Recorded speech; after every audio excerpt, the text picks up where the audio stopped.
shit's in the safe. Got me a spot out the way. Nigga just tryna be safe. Let's get to the sports talk. Athlete of the decade. This is the decade where we saw him go from being the chosen one to the champion. 3-time NBA champion in this decade, 2012, 2013, and 2016. Guy was first team All-NBA every year of the decade except last year. He went to 8 straight NBA finals. And as an athlete, he broke the mold. And we're determining this by athlete. He broke the mold. Point guard, point forward, whatever you want to call it, 6'9", 250. What he was able to do, finish in the paint. And we've also seen in this decade him... Ever since 2010 hit, it been the LeBron era. You see the difference that he made throughout his career, but 2010 hit, it was all him. Won 2 finals with Miami Heat, went back to Cleveland, gave them their first championship. It just been his decade. Expand his game all the way back. 3-point line. A lot of people say, "Oh, who's the best shooter on the Lakers?" Well, LeBron James is. He leads the team in total 3-point makes. But I also think it's because he's more than an athlete. That's his mantra, right? What he's been able to do for social advocacy, you know, for social justice with his I Promise school. Yeah, he did a lot of things off the court. You know, opened up his own school. You know, he just did a whole lot off the court, like for his community. Like he went back to Akron, and did a whole lot for where he was from. And, you know, he just changed a lot of things for everyone.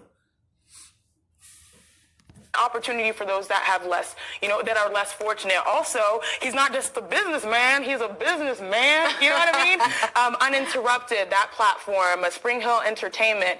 I think when you think about athletes over the course of a decade, it's not about moving the needle. LeBron, we know this on this network, LeBron James is the needle. Absolutely. He set the standard. He set the rubric for athletes using their platforms for power and also positivity. So he's the guy. It's hard to argue that, but I think LeBron's a low-hanging fruit. I'm coming out of left field. Okay, all right. What you got? Let me write this. I'm coming out of left field. What's new your here? ears unclogged and your pen's in your hand. Odell Beckham, I'm saying, is the best athlete of the decade, and I'm not talking about it from a grandiose perspective of what he did off the field, but I'm strictly talking about athleticism. Okay. I'm strictly talking about power, speed, body control, all of these things, because LeBron, clearly, that's a given, but Odell has done things we ain't never seen before, Neek, like catch a ball with not 5 fingers, not 2 hands, but 3 gosh darn fingers. So to me, Odell, he hurdling after end zone, showing that he can run track. Dude is kicking field goals before a game like a field goal kicker, like a soccer player, which he was growing up.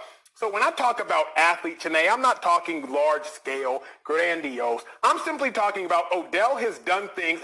He can dunk, okay? Oh, okay, Andy Martin, LeBron. I'll give you some credit, though.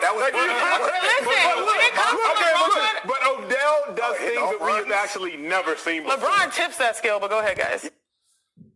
He said Odell, because Odell changed the scale as well. Like, with that one-hand catch, now everyone want to do that in every game. You watch the college games, everyone attempted to catch it with one hand. Even in the NFL, it's a lot of people just want to catch with one hand like him. Like, he even catch football with just 3 fingers. Like, he just changed the scale of the NFL. Like, everyone want to do that. Yeah, I mean, I'm dumbfounded.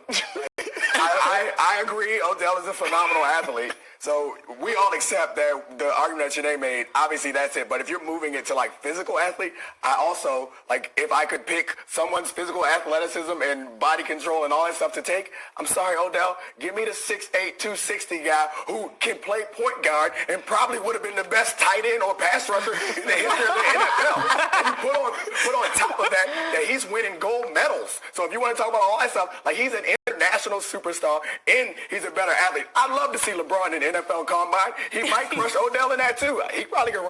Because he changed everything, like, far as giving these players leverage, how to manage their contract. Like, how he did, like, sign 2 years, the leverage until get what he want. Like, he did that most of every year he was with Cleveland. He just showing the players how to just leverage everything to get what you want, how to do your contract, how to do everything. You see other players doing it, like signing two years and figure out what they want to do next. 4-5, maybe 4-4. Come on, I'm convinced. I'm convinced that you just went back there before the show and said, you know what? This answer, everyone's gonna come with the same. I need to come with something out of left field. Oh because listen, I respect what the athleticism Odell Beckham brings to the table, and we also like the influence, like the hair and all those type of. I mean, that's nice and everything, but as far as who had more impact just on their sport, I don't even think there's any comparison. There isn't, but that's a different question. Who had more impact, I think we're going to get to, but that's a different question. We're strictly talking about who is the best athlete. LeBron clearly had more impact on the sport than Odell. I don't know. You could take an honorable mention in the basketball category for, impact in sport. Steph? You know, we're Nigerian. We got to stick together, so I'm not going to beat him over the bush for this.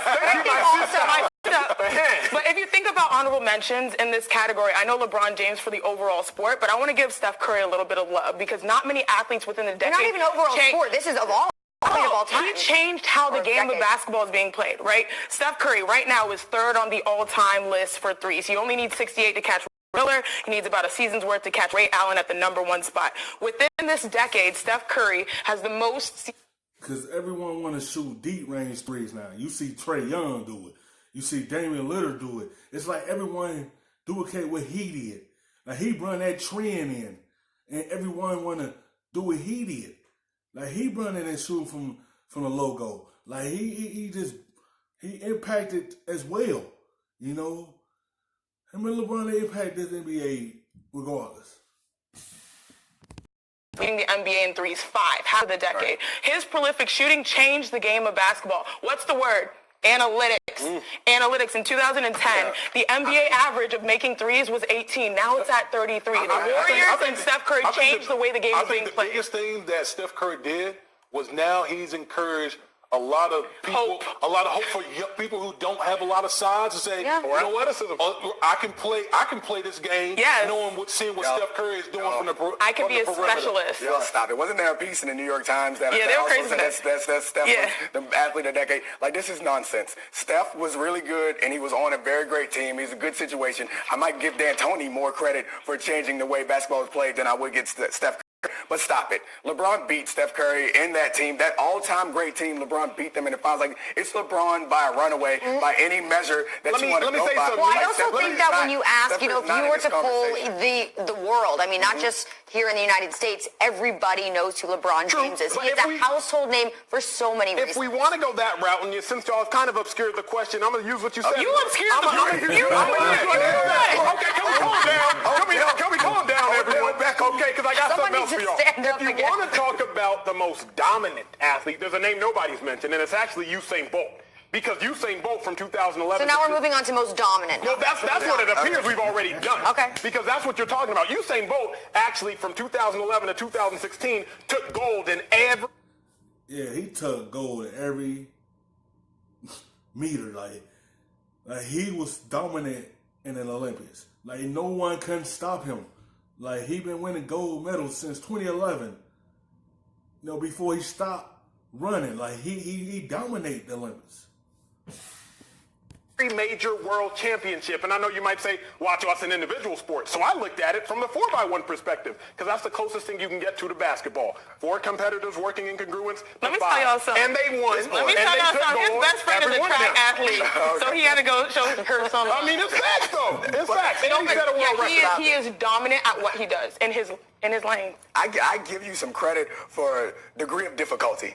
You came out here and you was like, I'm gonna try to get them. Is that not what we do? Let's see if I can. Is that not what we do? Let's see if I can pull this nonsense off. Because I mean, every 4 years, yes, we love Usain Bolt. He's awesome, but like, stop it. Track and basketball, like it's not. I don't even. But to me, I just look at someone who's just had the influence that LeBron James had over his own sport. Like, who has influenced their own sport more so than LeBron James has influenced, the game. But honestly, to Nate's point, if you want to talk about sports influence, it is Steph, and I think it is Odell. Thanks for watching ESPN on YouTube. For more sports highlights. But a little bit of the rub, nigga, I gotta be safe.